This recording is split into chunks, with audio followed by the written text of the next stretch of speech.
देश के नए संसद भवन में भारत के एक मुस्लिम सांसद के ऊपर जिस तरह से भाजपा के सांसद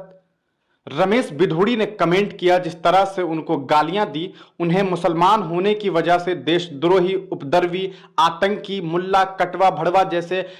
अशोभनीय शब्दों का इस्तेमाल किया, उनके साथ असंसदीय शब्दों का इस्तेमाल करते हुए इस बात को साबित किया कि देखो इस देश में मुसलमानों की क्या हैसियत है कि देश के संसद में भी मुसलमानों को गालियां दी जा सकती है। और पीछे बैठे हुए लोग उस वक्त संसद भवन में तालियां बजा रहे थे, तो कोई हंस रहे थे, तो कोई मुस्कुरा रहे थे, और उसकी तस्वीर लोकसभा टीवी, संसद टीवी में कैद हो रही थी। आपको बता दें, इस पूरे मामले के बाद आज देश भर में चर्चाएं हो रही हैं। न सिर्फ देश भर में बल्कि दुनिया के अलग अलग अखबारों में और न्यूज के पोर्टल्स में भारत के संसद भवन की वो वीडियो दिखाई जा रही है कि देखिए देश के लोकसभा में मुसलमानों को लेकर के भारतीय जनता पार्टी का नेता क्या कुछ कह रहा है और किस तरह से मुसलमानों को गालियां दी जा रही है। इस पूरे मामले के बाद देश के कई दलों के नेता आज भारतीय जनता पार्टी के विरोध में बातें लिख रही है। सोशल मीडिया पर कई सारे लोग विरोध जता रहे हैं। हालांकि ये वक्त तो ऐसा है कि देश के तमाम विपक्षी दलों को एक साथ एकजुट होकर के धरना प्रदर्शन करना चाहिए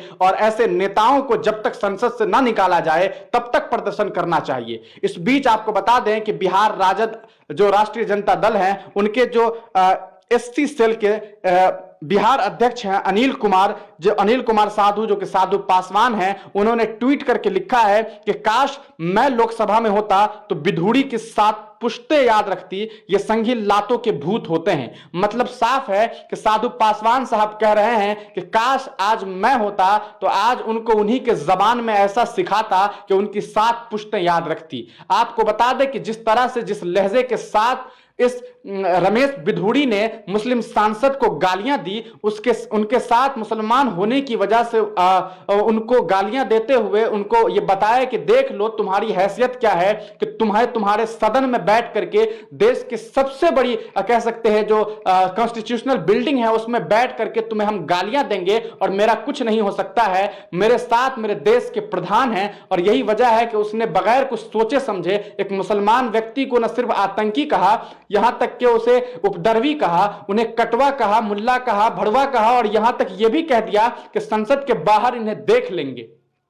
उसके बाद देश के अलग अलग नेता जो हैं इनके खिलाफ हो गए हैं और ऐसे में बिहार के एक नेता हैं साधु पासवान, वो कह रहे हैं कि काश कि मैं लोकसभा में होता तो मैं इनकी हैसियत दिखा देता, इनकी 7 पुश्तें याद रखती। शायद वो ये कहना चाहते हैं कि अगर मैं दानिश अली के जगह पे होता तो आज मैं शायद चुप न बैठता, हो सकता था कि मैं भी अमर्यादित हो जाता और मैं उन्हें करारा जवाब देता। और वाकई मुझे लगता है कि जिस तरह की बातें दानिश अली के लिए की गई, शायद उनकी जगह पर कोई भी होता तो आज के दिन,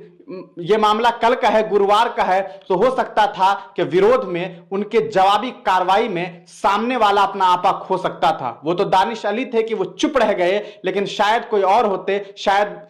बिहार के फातमी साहब होते या फिर उस वक्त के बड़े नेता रहे हैं बिहार के जो एमपी हैं शहाबुद्दीन साहब होते, और या फिर उनकी जगह पे असदुद्दीन ओवैसी होते, या फिर अगर अकबरुद्दीन ओवैसी पार्लियामेंट कह सकते हैं अगर मेंबर ऑफ पार्लियामेंट होते तो जो जवाब देते शायद वो दानिश अली आज नहीं दे पाए। और यही वजह है कि साधु पासवान साहब लिख रहे हैं कि काश मैं लोकसभा में होता तो मैं इनकी हैसियत इनको बता देता।